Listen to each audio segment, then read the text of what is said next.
नमस्कार, मैं राणा यशवंत आपका द फ्रंट पर स्वागत करता हूँ। और इस देश में आज की तारीख में अगर कोई बवाल है, विवाद है, चर्चा में कोई राज्य है तो बिहार है। और बिहार के कारण ही देश के कई दूसरे राज्यों में भी सवाल उठ रहे हैं।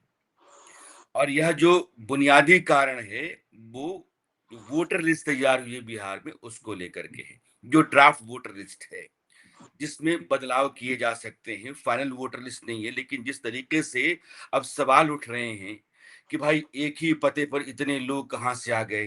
वो लोग जो आपके यहाँ मृतक हैं, वो ज़िंदा कैसे हैं? जो लोग मर चुके हैं, उनकी उनका नाम लिस्ट में कैसे है? सुप्रीम कोर्ट से लेकर के संसद तक बवाल है, विपक्ष ने हंगामा काट के रखा हुआ है। संसद के भीतर इस पर चर्चा होनी चाहिए। मांग विपक्ष ये है, चुनाव आयोग कहता है कि आप अपनी तरफ से औपचारिक रूप से शिकायत कीजिए। हम दरअसल 19 शिकायतों का निपटारा करेंगे, जो शपथ पत्र के ज़रिए हम तक पहुँचेंगी। लेकिन सवाल है, गंभीर है। लोकतंत्र के भीतर अगर कोई भी आदमी अपने वोट का अधिकार एक दफा से ज्यादा करता है तो गलत है। अगर वो अपने वोट का अधिकार करने से चूक जाता है क्योंकि उसका नाम नहीं है, तो नाइंसाफी है। अगर किसी भी तरीके से धांधली होती है, वैसे लोग जो वोटर नहीं है उनके नाम पर वोट डाला जाता है, तब भी लोकतंत्र का अपमान है। यानी कि वोटर लिस्ट का बहुत साफ सुथरा होना जरूरी है। मगर सवाल ये है कि जो वोटर लिस्ट जिस तरीके से बिहार में तैयार की गई, और सवाल है कि सरकार क्या अपने इशारे पर चुनाव आयोग को दबा करके यह सब कुछ करवा रही है, या जो लाखों लाख लोगों के नाम काटे गए हैं या फिर जोड़े गए हैं, यह सब कुछ सरकार के इशारे पर हो रहा है। क्या चुनाव आयोग नीचे जो कर्मचारी हैं उनको यह कह करके भेजे हुए है कि आप ऐसे ऐसे लोगों का वोटर के तौर पर नाम जोड़िए और इन इन लोगों का नाम काटिए? क्या 8 करोड़ लोगों के नाम काटने हटाने में, मान लेता हूं कि 2003 तक जिन लोगों के नाम वोटर लिस्ट में थे उनको बहुत दस्तावेज कागज देने की जरूरत नहीं है। लेकिन 2003 के बाद से जो लोग वोटर बने हैं उनको कागजात की जरूरत पड़ती है। अगर उन लोगों ने अपने आप को वोटर लिस्ट में जोड़ा है उन कागजात के आधार पर, तो क्या इतने लोगों के बारे में चुनाव आयोग के निर्देश पर, चुनाव आयोग के कहने पर, नीचे के जो कर्मचारी हैं, बीएलओ स्तर के जो काम कर रहे हैं, वो सब कुछ कर रहे हैं? क्या लोगों को वोटर लिस्ट में जोड़ने का काम इस आधार पर हो रहा है कि बीजेपी का है या नहीं है, या एनडीए का है या नहीं है? उसको काटा इस आधार पर जा रहा है क्योंकि यह एनडीए को, बीजेपी को वोट नहीं करेगा। विपक्ष के जितने भी वोटर हैं उनको वोटर लिस्ट से हटाया जा रहा है। सरकार के हक में जो लोग वोट डाल सकते हैं उनको जोड़ा जा रहा है। क्या यही है या फिर कुछ और भी है? जितनी चर्चाएं इस देश में हैं, जितने पत्रकार हैं, वो अपने अपने तरीके से अपनी बात रख रहे हैं। राहुल गांधी ने एक लंबी चौड़ी प्रेस कॉन्फ्रेंस की थी, उसमें उन्होंने बहुत सारे ऐतराज, आरोप और मामले भी रखे। योगेंद्र यादव सुप्रीम कोर्ट के सामने उन लोगों को लेकर पहुंचे जो लोग मृतक बताए गए हैं लेकिन जिंदा हैं। तो बहुत सारे ऐसे उदाहरण भी हैं जो अटपटे से हैं, संदेह सवाल खड़ा करते हैं। लेकिन बिहार में अगर ऐसी भगदड़ है और बिहार में इस तरह के हालात हैं कि सब कुछ लगता है कि उठापटक सा है, तो किन कारणों से? और इस पर चर्चा के लिए मेरे साथ संजय जी हैं। संजय जी और मैं रोजाना बिहार को लेकर के हम चर्चा में रहते हैं, और इसी तरह के गंभीर सवाल हैं जिनका जवाब एक आम आदमी तो जानना चाहता है। संजय जी, ये जैसे मैं आपको एक केस दिखाता हूँ, मैं पहले केस पढ़ के सुनाता हूँ। ये मुजफ्फरपुर का है। 269 नाम एक ही पते पर हैं। ठाकुर, सिंह, यादव, राय, मियाँ, पीटर, अग्रवाल, वर्मा, शाह, श्रीवास्तव, ये सारे सरनेम वाले लोग उसी एड्रेस पर हैं। सारे मतदाता मगर उसी गांव के रहने वाले हैं। असली घरों के मकान नंबर अलग अलग हैं। ये पूर्व वार्ड पार्षद उपेंद्र कुमार कोई हैं जो बता रहे हैं। कुछ केसेस ऐसे हैं, कुछ मामले ऐसे हैं कि एक ही कमरा है, उसके ऊपर 80-80 लोग वोटर के तौर पर हैं। और जब जाते हैं तो छोटे से कमरे में उन लोगों के बारे में कोई जानकारी होती नहीं है। ये क्या है? ये पूरा जो जाल है, मकर जाल है, इसको कैसे समझा जाए? सच्चाई क्या है? दो जगह चर्चा बहुत जोरों से है। जो देश की सबसे बड़ी पंचायत है, पार्लियामेंट, संसद, जिसका हम्म। इसकी तस्वीर हम लोग देख रहे हैं। और जो लॉ का एग्जीक्यूशन या लॉ का जो कस्टोडियन है, उसका जो सबसे बड़ा बॉडी है सुप्रीम कोर्ट। सुप्रीम कोर्ट को भी हम लोग देख रहे हैं कि रोज वहां हियरिंग चल रही है और उनके ऑब्जर्वेशन आ रहे हैं। लेकिन मैंने कोशिश किया उस गांव से कि वास्तविकता है क्या। वो बीएलओ जो है जिनके ऊपर सारे ठिकरे फोड़ दिए जाते हैं, आखिर बीएलओ इस तरह की गलती क्यों कर रहे हैं। हमने उनसे जमीनी स्तर पर समझने की कोशिश की कि छोड़ दीजिए वो सारी चीजों को, तो मैं देख रहा हूं, आरोप प्रत्यारोप अपनी जगह है, जरा जमीनी सच्चाई आप बताइए। हमने पूछा कि भाई एक पते पर इतने सारे लोग, ये सामाजिक समरसता का तो अद्भुत नमूना है कि हिंदू, सिख, मुस्लिम, ये सारे लोग जो हैं वो एक ही घर में है, ये कौन से दृश्य है। तो जो उन्होंने बताया कि है क्या कि गृह संख्या उनको भी पता नहीं होता है, जो लोग वोटर कार्ड में जिनका नाम होता है। अब होता क्या है कि जब साइबर कैफे में उन्होंने अप्लाई किया तो साइबर कैफे वाले ने कोई एक नंबर दे दिया, क्योंकि उनको पता है कि जब तक हम नंबर नहीं डालेंगे तब तक तो ये प्रोसेस आगे बढ़ेगा नहीं, एक्सेप्ट नहीं करेगा। ये बहुत साधारण सी चीज है। अब उसने कोई नंबर डाल दिया और उस नंबर पर गृह संख्या में वो नंबर चला गया। अब उस गृह संख्या के नंबर पर फटाफट उनका बन गया। अब कहे कि जब मुझे जिम्मेवारी मिली, जब मैं लोगों के पास गया तो कहे कि नहीं, मुझे तो गृह संख्या नहीं पता है कि मेरा गृह संख्या कितना है। और वो अपने काम में लगे हुए थे, कोई व्यापार कर रहे हैं, कोई खेती कर रहे हैं, कोई मजदूरी कर रहे हैं, कोई कुछ कर रहे हैं। हमारे ऊपर दबाव था कि भाई आप इनका जल्दी से फॉर्म फिलअप करके और जल्दी से साइबर अपलोड कीजिए। हम लोग तो 1-1 बजे, 1:30 बजे रात तक अपलोड किए हैं। उस स्थिति में बीएलओ ने क्या किया कि वेबसाइट से उनका उठा लिया गृह संख्या, जो उसमें ऑलरेडी साइबर कैफे वाले ने कभी अपलोड कर दिया था। अब साइबर कैफे वाले को भी कोई दिलचस्पी नहीं थी कि भाई इस तरह का एक ही घर में इतने सारे लोगों का क्या, बस उन्होंने प्रोसेस कर दिया, उससे पैसा लिया, उनकी जिम्मेवारी खत्म। तो वेबसाइट पर क्रम संख्या वही मिल रहा था, गृह संख्या सबका, और इसी वजह से वो गृह संख्या में दिखते हैं कि इतने सारे लोग, 200 लोग, 300 लोग, 80 लोग एक ही पते पर। तो हमें सच्चाई पता चला कि गृह संख्या तो किसी ने बताया नहीं, बल्कि गृह संख्या तो उन्होंने वेबसाइट से उठाया और वेबसाइट से उठा करके जल्दी से अपलोड कर दिया। तो एक सच्चाई तो मुझे ये पता चला। दूसरी चीज मुझे बताया गया कि हुआ क्या कि जिस एजेंसी को भी टेंडर दिया गया ये जो इम्यूनरेशन फॉर्म छापने का, इतना जल्दी तो वो इम्यूनरेशन फॉर्म वो छापेंगे नहीं। तो क्या किया गया कि बीएलओ को पहले एक-एक प्रति दे दी गई और कहा गया कि जल्दी से भरिए और भर करके इसको ऑनलाइन कीजिए। जिस पावती रसीद की चर्चा हो रही थी ना कि भाई फॉर्म में 2 फॉर्म थे, एक फॉर्म दिया गया, एक फॉर्म उनको दिया ही नहीं गया, तो कैसे मान लें कि उनका आवेदन जो है वो डाला गया या स्वीकार किया गया। वो कहते हैं कि हम लोगों से सिग्नेचर करा लिया गया। बीएलओ ने कहा कि हमसे सिग्नेचर करा लिया गया कि भाई आप इतना फॉर्म लिए, लेकिन वो फॉर्म एक था और वो फॉर्म जो था जिसको हम लोगों ने भरा, और दूसरा पावती फॉर्म हम लोगों को मिला 15 दिन के बाद, जो जमीनी हकीकत जो है। अब स्वाभाविक है कि जब एक बार फॉर्म भर के वो आनंद फानंद में जा करके वो ऑनलाइन डाले उसको, उसके बाद कौन जाता है भाई पावती फॉर्म फिर पहुंचाने उनको कि लीजिए एक फॉर्म आपका चला गया और एक फॉर्म अब आपके पास जो है रिसिप्ट के रूप में रखिए, जबकि उनको मल्टीटास्किंग आप दिए हुए हैं। तो पावती रसीद का मामला वहां पर उठा। फिर हमने पूछा कि ये उम्र का मामला जो है भाई 124 वर्ष, ये क्या मामला है, किसी का कुछ किसी का कुछ।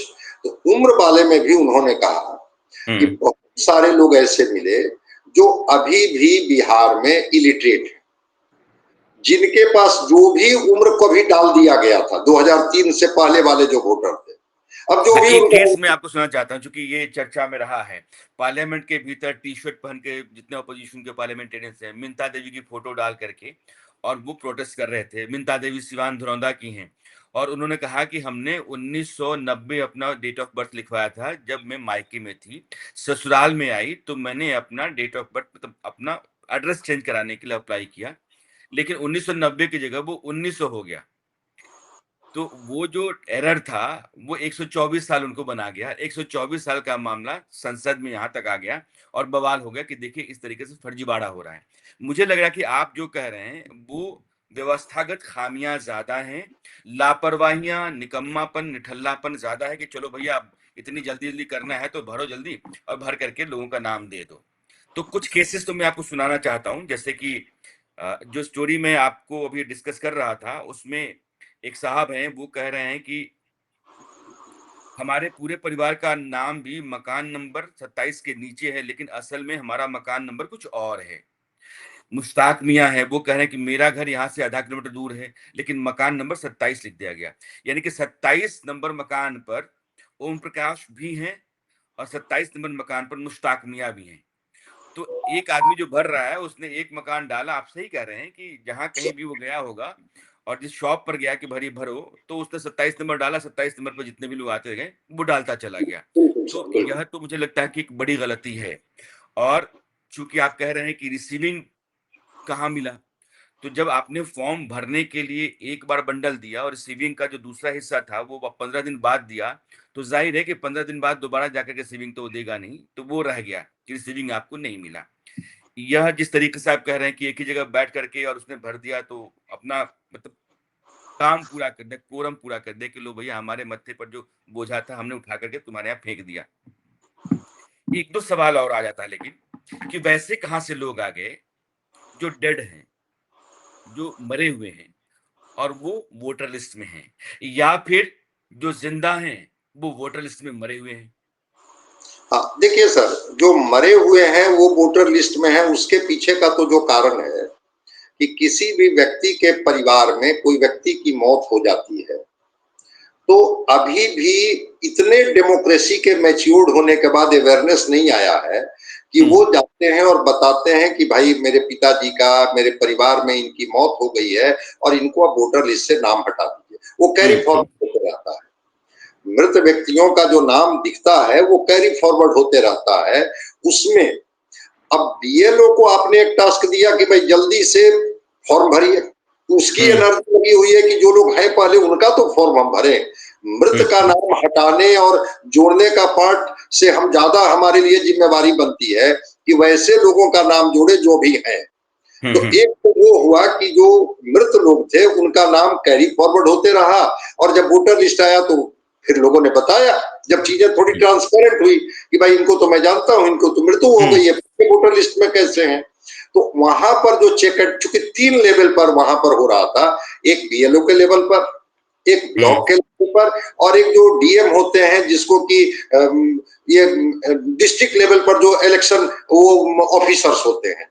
अब हुँ, 3 स्तर पर अगर आप उनको नहीं चेक एंड कर रहे हैं, उसको नहीं देख रहे हैं, तो ये गलतियां होगी। अब जो दूसरा पार्ट है कि भाई हुँ, जो जीवित व्यक्ति है उनको मृत कैसे घोषित कर दिया गया। हुँ, हुँ, बिल्कुल। हुँ, हुआ क्या कि जो बहुत सारे निरक्षर लोग हैं, मैंने इस पर भी पूछा कि आखिर हुँ, ये क्या मामला है। उन्होंने कहा कि भाई हम उनके घर पर गए, हुँ, उनके घर पे ताला बंद है, वो शिफ्ट कर गए हैं कहीं बाहर, या मान लिया जाए कि नौकरी रोजगार मजदूरी करने के लिए वो कहीं बाहर हैं। हुँ, अब हुँ, 2 बार 3 बार गया लोग और 3 बार 4 बार के बाद कोई जब उनका कोई रेस्पॉन्स नहीं मिला, अगल बगल के पड़ोसी से मान लिया जाए कि उनके बहुत अच्छे संबंध नहीं थे, उन्होंने कहा कि मुझे नहीं पता है कि वो कहाँ है, कहाँ रहते हैं, अब वो कहाँ कमाते हैं, 2 साल से तो उनको मैंने देखा नहीं है, वो आए भी नहीं है गांव में। हुँ, बस हुँ, कॉलम में बीएलओ ने क्या कर दिया कि उनको मृत लिख दिया, एक मान करके चला गया कि भाई हुँ, वो। अब मैं सारी त्रुटियों के लिए मैं एक छोटा सा उदाहरण मैं आपको और बता देता हूँ। हुँ, जो दलित हैं, महादलित हैं, उनके बारे में मैंने पूछा, कहा कि हाँ, वहां सबसे ज्यादा कठिनाई है क्योंकि वो इलिटरेट है और हुँ, उनके पास एक प्रमाण क्या है, प्रमाण है आधार, जिस आधार को मानने के लिए तैयार नहीं है। हुँ, आधार के अलावा कुछ नहीं है। जैसे ही आवासीय प्रमाण पत्र की बात हम उनसे करते हैं, वो कहते हैं कि अभी खेती बाड़ी का सीजन है, हम अपने खेत में कुछ फसल लगाने जाए, किसी की मजदूरी करने जाए, या ब्लॉक में अभी दौड़े हम आवासीय प्रमाण पत्र के लिए। हुँ, जब हुँ, ये मामला हुआ कि आवासीय प्रमाण पत्र भी वो नहीं दे रहे हैं, तो कहा गया कि भाई अब वंशावली बना के दे दीजिए। हुँ, बीएलओ ने स्पष्ट कहा कि वंशावली बनाने का अधिकार क्या बीएलओ के पास है या सरपंच के पास है? वंशावली तो मैं नहीं बना सकता हूं, मैं जानता हूं, लेकिन क्या वंशावली बनाने का अधिकार है? तो ब्लॉक लेवल के अधिकारियों से दबाव मिला कि नहीं आप बना के दे दीजिए। फिर उन लोगों ने कहा कि तो हमको लिखित दीजिए कि हम वंशावली बनाने के लिए अधिकृत हैं, हम बनाएंगे।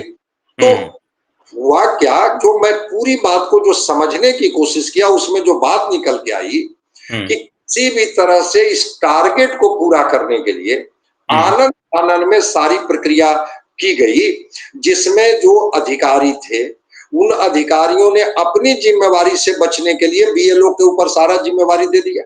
अब बीएलओ कितने सक्षम है, वो आंगनबाड़ी सेविका, स्वास्थ्य कर्मी, वो जो प्राइमरी टीचर, अब कितने ये लोग सक्षम है, एक बार, दो बार, तीन बार। अब उन्होंने एक और केस स्टडी बताया, उन्होंने कहा कि 87 के बाद जिनका जन्म हुआ है उनके कथन में था कि मान लिया जाए कि कोई बेटी कहीं की थी, वो बहू बन के किसी गांव में आई, उस बहू को कहे तो वो अपने गांव का तो प्रमाण दी कि हाँ हम इनकी पतोहू हैं, इनकी पत्नी है, लेकिन उनका जो नैहर का परिवार है उनका कोई रिकॉर्ड उनके पास नहीं। उन्होंने कहा कि मेरे पिताजी, मेरी माँ की मौत हो गई है, भाई और भाभी मेरा प्रमाण पत्र देने के लिए तैयार नहीं है। एक बार, दो बार, तीन बार हम गए, कहे कि मैं वहां का तो कोई प्रमाण दे नहीं सकता हूं कि कौन है क्या है।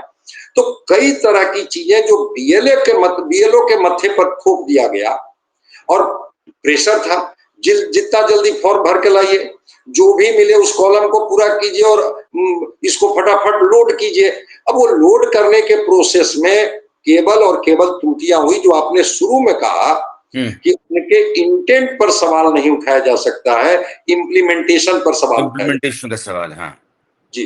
तो चूंकि ये लोग जो सारा ठिकरा चुनाव, भाई चुनाव आयोग कोई आकाश की चीज नहीं है, चुनाव आयोग के लिए नोडल एजेंसी तो यही अधिकारी हैं, या जो व्यवस्था आपकी है उसी के माध्यम से चुनाव आयोग भी काम संजय करवाएगी। जी, मैं आपको अब दर्शकों की समझ के लिए रोक रहा हूं और बारी बारी से हम चाहते हैं कुछ सवाल मैं आपसे करूं ताकि इस तस्वीर जो है ना पूरी तरीके से साफ हो। संजय जी के मुताबिक ये है कि जो भी आपको भगदड़ दिख रही है और दिल्ली के भीतर हंगामा दिख रहा है, एक बड़ा सवाल है कि सरकार लोगों का नाम काट रही है क्योंकि वो लोग सरकार के वोटर नहीं हैं, विपक्ष के वोटर हैं और सरकार को जो लोग वोट दे सकते हैं, उनको वो जोड़ रही है। संजय जी के मुताबिक यह सिर्फ व्यवहारिक मामला है क्योंकि आपने 25 जून से लेकर 26 जुलाई के बीच में 3 करोड़, मैंने मान लिया कि 7 करोड़ 80 लाख वोटर में से एक बहुतायत जो है पहले से 2003 तक है, लेकिन जिन लोगों का नाम नए सिरे से जोड़ना है या फिर जो लोग शिफ्ट कर गए हैं या जो इस धरती से चले गए हैं, यह सब आपको नए सिरे से रिवाइज करके बताना है। बड़ा टास्क है, करोड़ों लोगों का। मैंने मान लिया कि 2 करोड़ 94-95 लाख लोग नए सिरे से आपको जोड़ना है। 1 महीने का टाइम, 30 दिन। संजय जी, आप बताइए कि बीएलओ किस तरह के लोग होते हैं? जो बूथ लेवल ऑफिसर बनाए गए, जिनको कहा गया कि आप फॉर्म भरवाइए, आप लिस्ट को रिवाइज करवाइए, वो कौन से लोग होते हैं? वो होते हैं सर, या तो वो टीचर होते हैं प्राइमरी स्कूल, मिडिल स्कूल के, आंगनबाड़ी सेविका होती हैं, या स्वास्थ्य कर्मी होते हैं। उसमें आशा वर्कर भी, सबको क्लब कर लिया जाए, वो सब भी होते हैं। अब चूंकि उनको टास्क दिया गया, तो होता क्या है कि जो लोग वो दस्तावेज मांगने जिनके पास जाते हैं, वो सीधे हाथ खड़ा कर देते हैं कि मेरे पास एक आधार कार्ड है, दस्तावेज के नाम पर मेरे पास कुछ नहीं है। अब वो जो जानकारी देते हैं तो जानकारी वो नोट करते हैं, लेकिन बहुत सारे ऐसे घर हैं जिस घर में ताला बंद है, जिसमें कोई नहीं, मान लिया जाए कि उनके 5 मेंबर हैं परिवार के, और पांचों मेंबर परिवार के बाहर चले गए हैं, कोई कमाने खाने, काम करने, उनके घर में तो ताला बंद है। हो सकता है कि उसके घर के जो मुखिया होंगे उनका नाम वो जानते होंगे, बगल वाले भी बता देंगे, लेकिन बाकी सारे लोगों का एग्जैक्ट चीज होता क्या है। हम भी गांव से आते हैं, आपने भी गांव को जिया है, पुकारू नाम कुछ और होता है, सर्टिफिकेट में नाम कुछ और होता है। गांव पुकारू नाम से जानते हैं उनको, बहुत उनके पास एग्जैक्ट डेटा तो होता नहीं है। तो इसी में, और 2-3-4 दिन के अंदर में बीएलओ को कहा गया कि जल्दी से फॉर्म को अपलोड कीजिए। वो जो थे, वो इस प्रेशर में उन्होंने बताया हमें कि 1-1 बजे, 2 बजे रात तक जो भी हम इंफॉर्मेशन कलेक्ट कर सकते थे, हमारे जो ऊपर सुपरवाइजर होते थे या जो बीडीओ जो होते थे, जो ब्लॉक लेवल पर जो उनके नोडल ऑफिसर थे, उन्होंने हम पर प्रेशर बनाया कि नहीं नहीं इसको जल्दी से आप पूरा कीजिए। जल्दी से करवा दीजिए। पहला सवाल मेरा जो था संजय ने जवाब दिया, आप समझिएगा इसको। बीएलओ कौन से लोग हैं? वो आंगनबाड़ी वाले लोग, आशा वर्कर्स हैं, टीचर्स हैं। क्या ये किसी पार्टी के कार्यकर्ता हैं? क्या इनको यह कह कर के आप भेज सकते हैं कि आप फलां आदमी को इसलिए काटिए क्योंकि वो फलां पार्टी का है? किसी के ललाट पे, पेशानी पे लिखा नहीं है किस पार्टी का है, और उस व्यक्ति को कैसे पता है कि फलां पार्टी के लोगों को हटाना है, फलां पार्टी के लोगों को जोड़ना है? ज़ाहिर है ये हमारे आपके बीच में रहने वाले आम लोग, शिक्षक भी गाँव जवार के आस-पास के होते हैं, आशा वर्कर्स भी वही हैं, और आंगनबाड़ी की जो महिलाएँ होती हैं, वो भी वही होती हैं, एक-दूसरे को जानती हैं। होता ये कि मोहल्ले में आप एक जगह बैठ जाते हैं, फिर पूछते हैं उनके घर में कौन?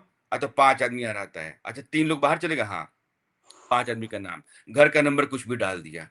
जो कहीं गया ऐसे बूथ पर जहाँ उसने कहा कि भैया सिस्टम में डाल दो, तो चूँकि उसकी एक दुकान है, उसने कई लोगों का डेटा अपने साथ भर कर के डाल दिया, जो मन में आया मकान नंबर डाल दिया। गाँव में मकान नंबर किसी के पास नहीं होता है, ये मानकर चलिए। कस्बों में नहीं होता है, यहाँ तक कि ज़िला मुख्यालयों के भी गाँव घरों घरों में जाइएगा आप पूछिए कि आपका मकान नंबर क्या है? तो शायद उसको पता ही ना हो।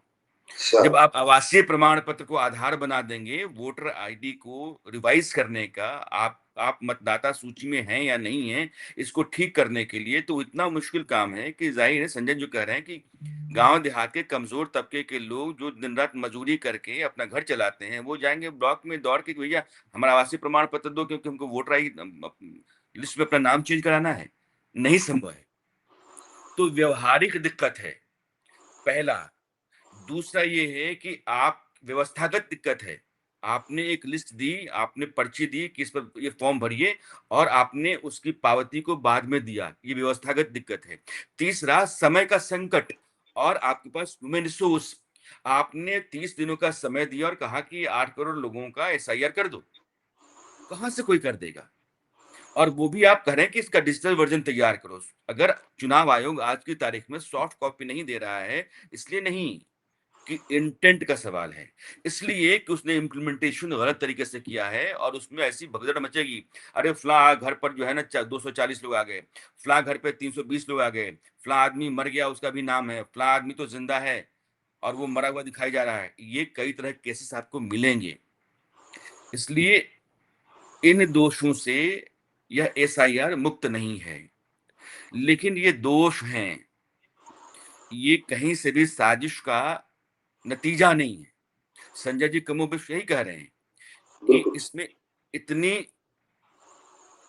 कम समय, कम मैन पावर, काम बड़ा, डिजिटलाइज्ड वर्जन तैयार करना है, तो आपने कई तरह के काम दे दिए, समय नहीं, लोग नहीं, तो उनको लगा कि भैया काम तो पूरा करना ही, नौकरी बचानी है, चलो हम करके दे देते हैं। उन्होंने जो समझ में आया, जैसे संभव हुआ, वैसे करके दे दिया। तो ये ग्राउंड पे जो प्रॉब्लम आई है उसकी दिक्कत है।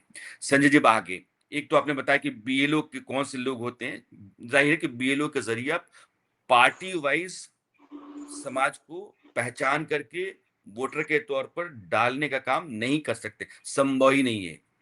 दूसरी बात ये है कि अच्छा ये जब लिस्ट बनती है, फॉर्म भरा जाता है, कितने स्तर पर उसको चेक किया जाता है?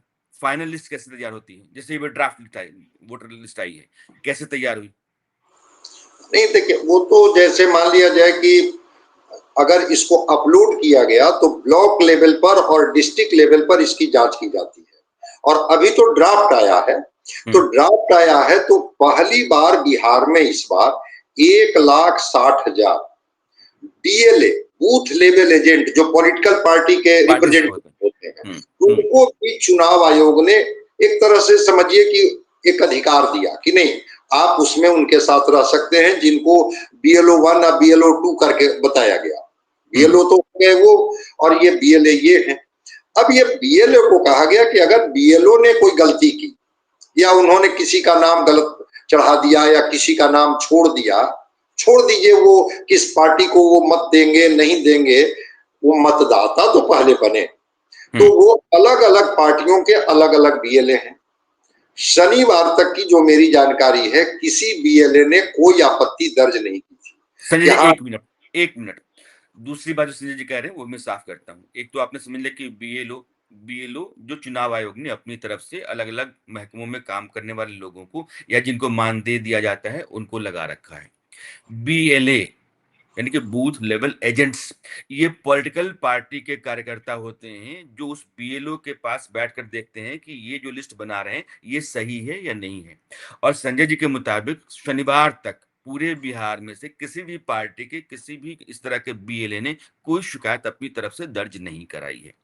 तो ग्राउंड पे जो आदमी लिस्ट बना रहा है और उस आदमी की बनाई गई लिस्ट की निगरानी कोई पार्टी का कार्यकर्ता कर रहा है, तो उसकी तरफ से अभी तक कोई ऐतराज नहीं है। ग्राउंड पे नहीं है, दिल्ली में है। बिल्कुल। क्योंकि वहाँ जो स्थितियाँ थीं, जिन परिस्थितियों में वोटर लिस्ट बनाई गई है या लोगों के नाम जोड़े गए हैं या हटाए गए हैं, वो जो आपाधापी थी, वो भगदड़ थी, उस भगदड़ के चलते जो गलतियाँ हुई हैं, उन गलतियों को विपक्ष उठा करके और चुनाव आयोग के सिर पर ठीकरा फोड़ रहा है कि चुनाव आयोग सरकार के इशारे पर एक बड़ी साजिश कर रहा है। जब ग्राउंड की स्थितियों को आप समझते हैं तो आपको सब कुछ साफ-साफ दिखना शुरू हो जाता है कि हुआ क्या वहाँ। संजय जी आगे। जी, और अब रह गई बात कि शनिवार तक ही इंडिविजुअल तरीके से 7,500 कुछ लोगों ने आवेदन किया कि भाई मेरा नाम वोटर लिस्ट में जुड़ना चाहिए, लेकिन जिनके भी वजह से मेरा नाम वोटर लिस्ट में अब नहीं है, मैं अपने ड्राफ्ट लिस्ट में नहीं देख रहा हूं। हुँ, कहा गया कि ठीक है, उनके आवेदन को एक्सेप्ट किया गया। और कल मैं देख रहा था कि पटना के डिस्ट्रिक्ट मजिस्ट्रेट ने कहा कि हर ब्लॉक में 10 से लेकर के 5 बजे तक एक कैंप लगाया जाएगा, और हुँ, जो भी मान लिया जाए कि एक विधानसभा में मोटा मोटी 320 बूथ या कहीं कहीं 330 बूथ होता है। हुँ, हुँ, हुँ, कहा गया कि हर बूथ में जो भी वोटर हैं एक बूथ पर, वो अगर ड्राफ्ट लिस्ट में उनका अगर नाम नहीं दिख रहा है, हुँ, वहां लगाया भी जाएगा कि जाकर के ब्लॉक में आप अपना नाम चेक कर सकते हैं कि आप जिस बूथ के मतदाता हैं वहां आपका नाम है या किसी और बूथ के साथ क्लब कर दिया गया है। तो हुँ, 10 से 5 के बीच में आप अपनी आपत्ति दर्ज कर सकते हैं। बीएलओ को कह सकते हैं कि मेरा फिर से फॉर्म भर करके जमा कीजिए, चूंकि मेरा नाम छूट गया है, जबकि हम मतदाता हैं। ये सरकार ने फिर से जो बीच का जो पीरियड है वो मौका उनको दिया गया है कि आपका नाम छूट गया है, फॉर्मेट भर करके फिर से आप अपना नाम फॉर्म 6 फॉर्म 7 फॉर्मेट तीनों को समझाया गया है ठीक से कि हुँ, आप हुँ, इस तहत फिर से आप अपना नाम जुड़वा सकते हैं। तो जो चीजें हुई है, जो मैं ग्राउंड पर जो चीजों को ऑब्जर्व किया, उसमें लगा कि बीएलओ को इतना प्रेशराइज कर दिया गया कि हुँ, जल्दी इसे डाउनलोड करो ताकि मैं अपने टारगेट को पूरा करके बता सकूं। वो आनन फानन में 1,000 त्रुटियों से मैं सहमत हूं कि उनसे त्रुटियां हुई है और हुँ, त्रुटियां होने की संभावना भी है।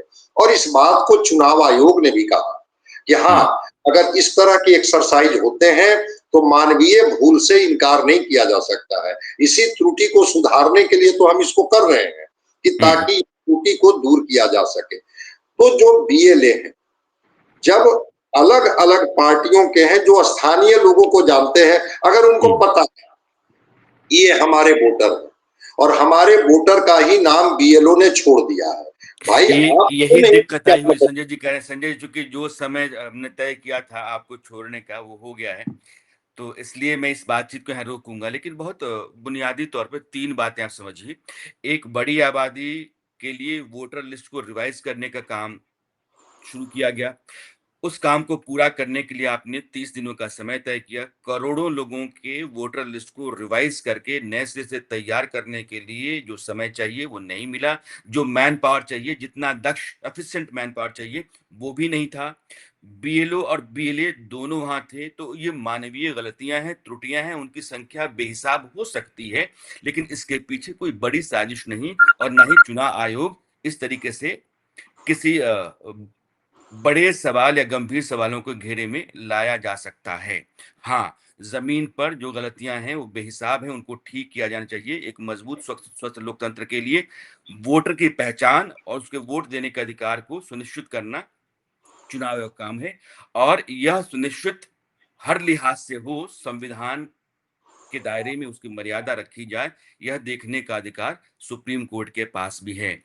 इसलिए यह जो बहस है या यह जो एक टकराव की स्थिति है एसआईआर को लेकर के, उसके कारण ज़मीनी है और वो ज़मीन पे ही ठीक किया जाना चाहिए, कुछ दूसरा नहीं है। संजय बहुत-बहुत शुक्रिया आपका जुड़ने के लिए और इस तरीके से चीज़ों को साफ करने के लिए। बहुत शुक्रिया।